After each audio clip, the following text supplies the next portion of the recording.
నమస్తే అండి. Pakistan army chief miss అయ్యాడు అని మొట్టమొదటిగా పాకిస్తాన్లోనే వచ్చినటువంటి వార్త, వాళ్ళే రాసుకొచ్చినటువంటి వార్త. అక్కడ ఉన్నటువంటి సైనికాధికారులు వారి వారి ఫ్యామిలీలను లండన్కి పంపించేస్తున్నారు. ఎందుకు ఇట్లాంటి పరిస్థితి ఏర్పడింది? తాజాగా జరుగుతున్నటువంటి అల్లర్లు, రాక్షస చర్యలు, నిర్దాక్షిణ్యంగా అమాయక ప్రజలను చంపితే ఆ భగవంతుడు తప్పనిసరిగా అట్లాంటి వారికి శిక్ష విధిస్తాడు.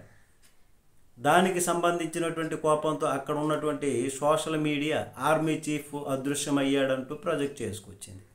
చివరికి ఆసిఫ్ మున్నీర్ ఇప్పుడు ఏం చేస్తున్నాడు? అక్కడ సైన్యంతో మాట్లాడుతున్నటువంటి వీడియోలను ప్రొజెక్ట్ చేసుకుంటున్నటువంటి పరిస్థితి. ఆ ఫోటోలను పెట్టుకున్నాడు. పాక్ సైన్యం కూడా ఆయనతో ఉన్నటువంటి ఫోటోలను పెట్టుకోవాల్సిన పరిస్థితి.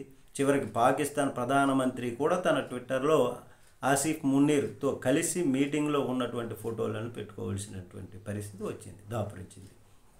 దాని ద్వారా తను ఎక్కడికి పారిపోలేదు, ఇక్కడనే ఉన్నాడు అని చెప్పుకొస్తున్నారు. అసలు వాడు పారిపోతే ఏంటి, పారిపోకపోతే ఏంటి?